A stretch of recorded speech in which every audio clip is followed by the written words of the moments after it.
누가복음 2장 8절로 14절 말씀입니다. 오늘 우리에게 주시는 말씀은 누가복음 2장 8절로 14절 말씀. 신약성경 89쪽에 있습니다. 누가복음 2장 8절로 14절 말씀. 같이 읽겠습니다.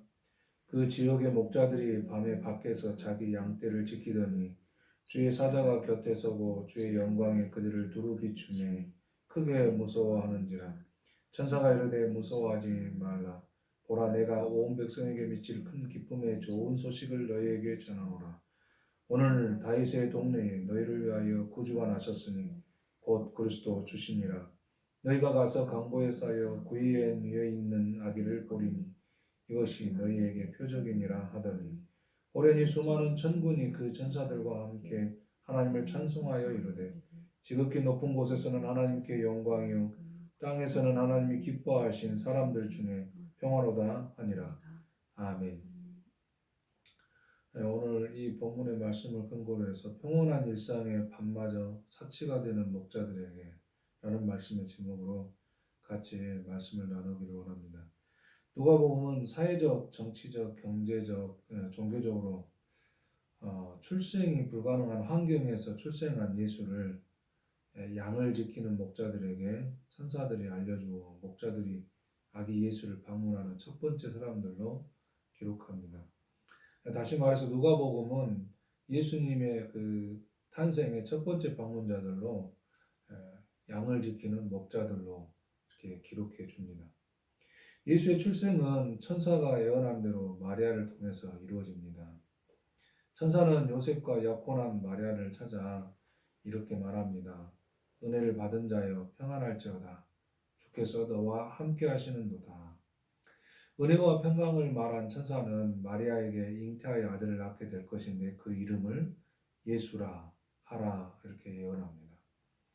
아직은 결혼의 상태가 아닌 여인에게 천사의 말은 있어서는 안 되는 그런 말입니다. 당시의 시대의 율법이 엄연하고 세상의 이치가 분명한데 이런 예언이 하나님의 은혜라니. 여인의 상황만으로 본다면 황당하기 그지없습니다. 이것이 사실이라면 이미 죽은 생명이나 다름없는 상태에 놓인 것이 마리아의 상태입니다. 영원한 생명을 품은 우리가 잘 아는 것처럼 예수님은 우리의 영원한 생명의 주인 아니십니까?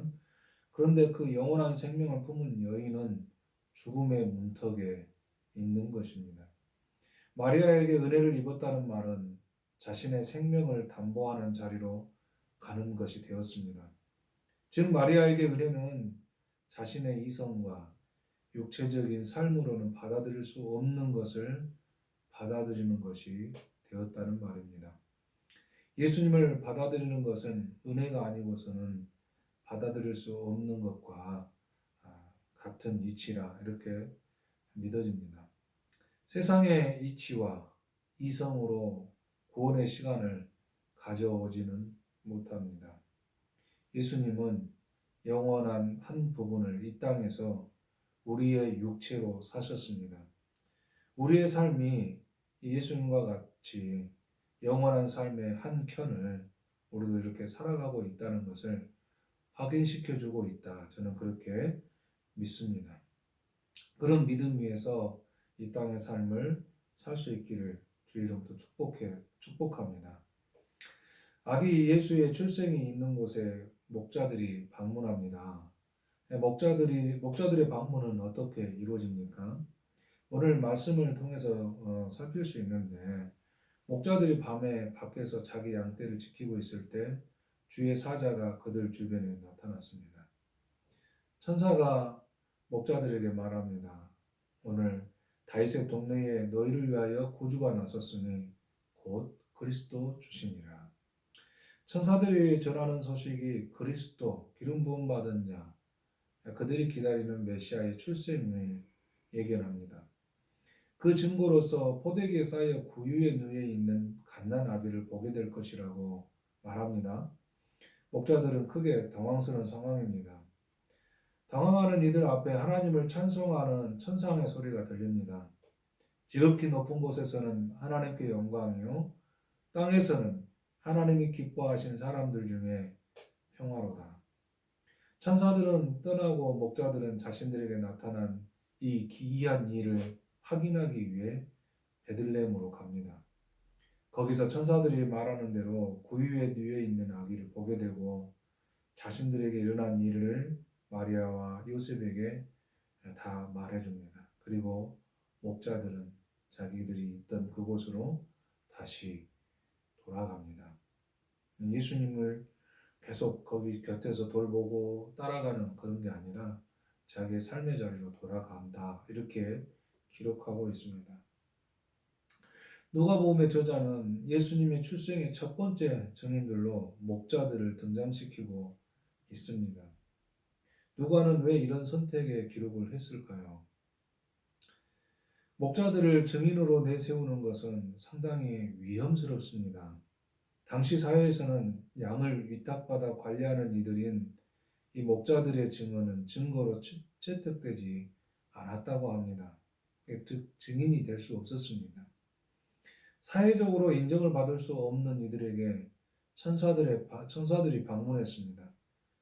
천사들의 말을 들은 목자들이 자신들이 지키던 양떼를 떠나서 아기 예수의 출생하는 곳에 갔다는 것은 그들의 근무지를 이탈하는 셈이 되어 위험천만한 기록일 수 있습니다. 당시 그들이 목격한 것을 증언해도 받아들일 수 없는데 자기들의 일자리를 일탈해서 아기 예수를 경배했다는 이야기를 들려준다면 더 큰 문제가 되겠지요. 그런데도 누가복음은 아기 예수 출생의 첫 번째 방문자로 평온한 밤의 일상마저 사치가 된 목자들을 기록한 이유가 무엇일까요? 목자들은 다른 사람들이 누리고 있는 평온한 밤을 누릴 수 없었던 사람들입니다. 밤에도 양들을 지켜야 했기 때문에 그렇습니다. 양들을 지키는 시기가 밤에도 지킬 수 있는 시기라고 보니까 어쩌면 우리가 지금 지키고 있는 성탄절처럼 추운 겨울은 아니었을 것입니다. 그럼에도 이들은 평온한 일상의 밤을 누리지 못하는 그런 목자들로 기록되어지고 있습니다. 당시 시대적으로 로마의 아우구스토는 평화의 시대를 열었다고 해서 평화의 왕으로 칭송받고 있었습니다. 로마의 입장에서야 강력한 무력을 동원해 평화를 유지하고 있지만 유대의 입장에서는 일부만이 이 평화를 누리고 있는 것입니다. 쉽게 말하면 로마의 앞잡이가 되거나 로마에게 그 많은 사람들의 것을 뺏어서 세금을 많이 바치고 이러는 사람들에게 주어지는 평화인 것이죠. 대다수의 유대인 사람들은 힘겨운 시간을 보내고 있는 것이 이 시대입니다. 특히 목자들에게는 그런 평화는 아무런 의미가 없습니다. 아우구스토의 평화는 목자들의 삶으로는 누릴 수 없습니다. 아우구스토가 주는 평화를 누리기 위해 자신들에게 양을 맡기고 호의호식하며 밤중에도 호화스러운 파티의 장이 열리지만 목자들은 양을 지키기 위해 들에 있어야만 하는 것입니다.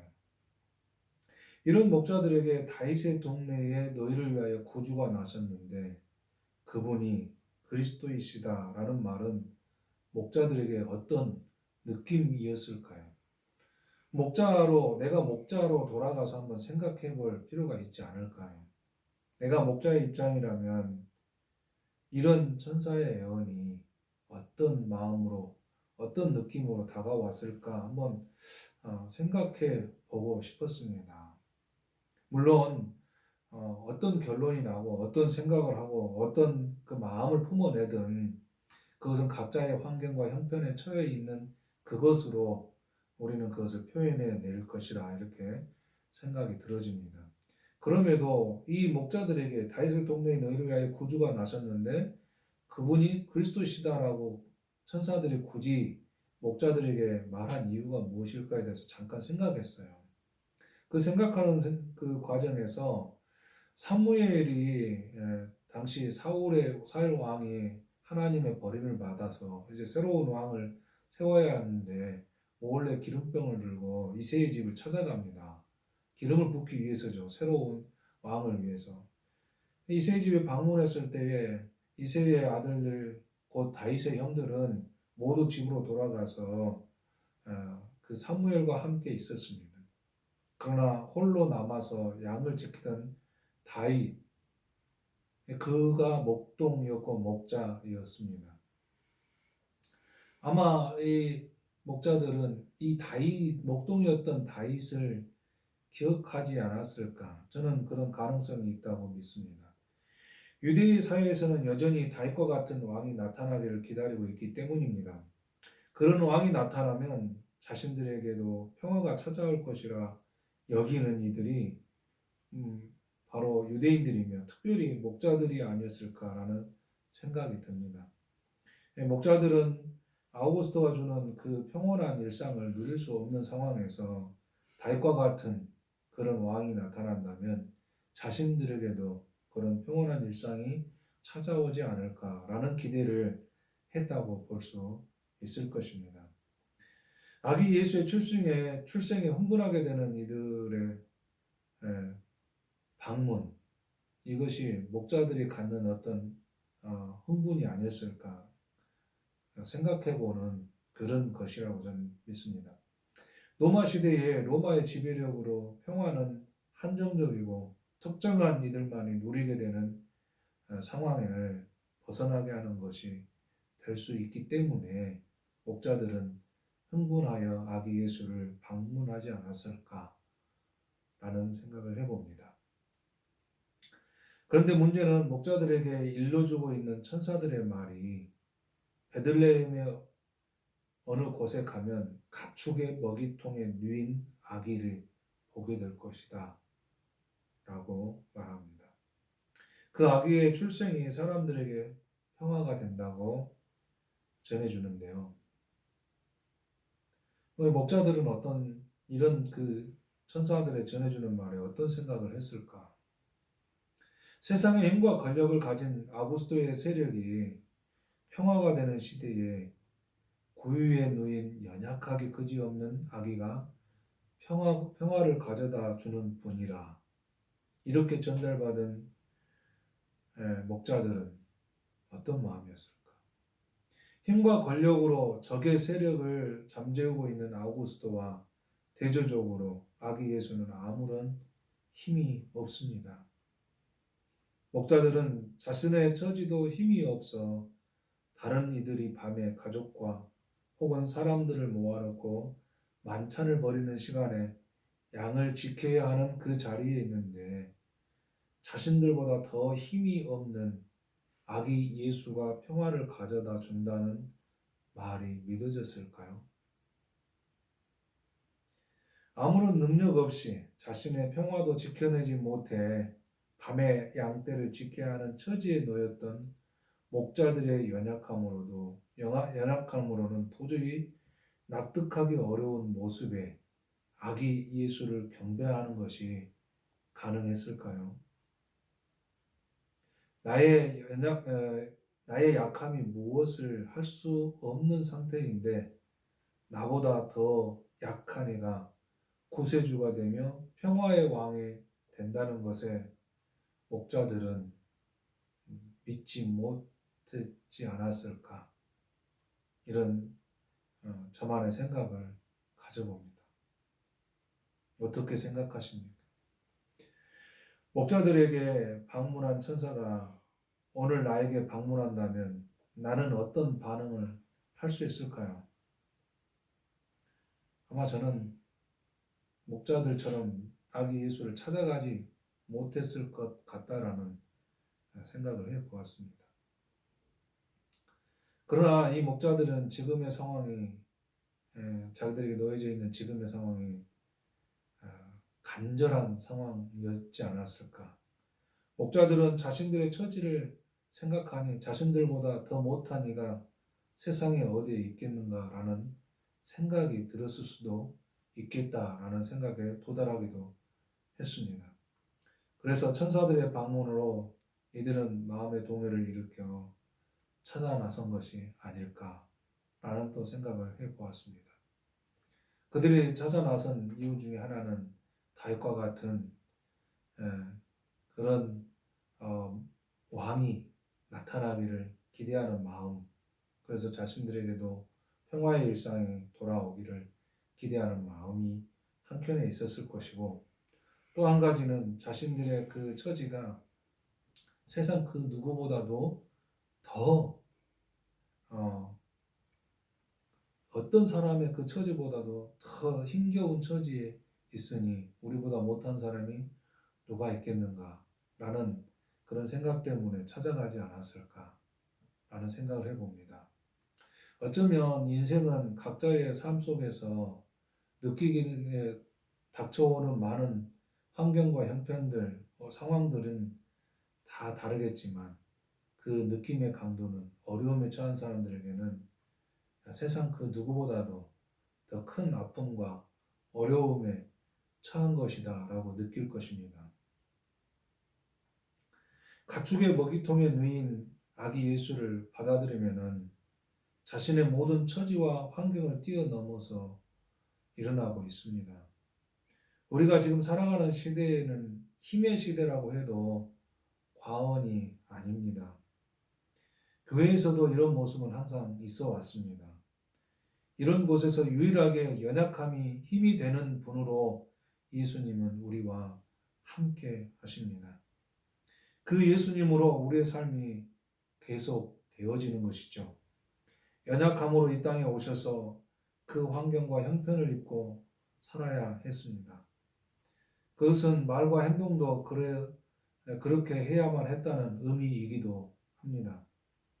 연약하고 힘이 없는 목자들보다 더 힘이 없는 아기 예수의 출생에 첫 번째 방문자로 기록하는 누가복음, 깊은 생각을 하게 합니다.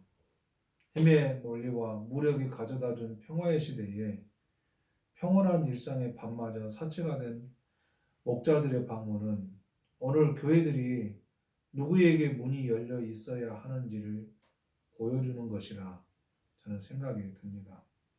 아기 예수님은 첫 번째 방문자로 받은 목자들, 평온한 밤에 밤을 누리는 것이 사치가 되어 있는 그 목자들의 방문을 받게 되었다는 겁니다. 오늘 우리 교회들이 이런 자들의 문이 열려 있는 교회들이기를 소망해 봅니다.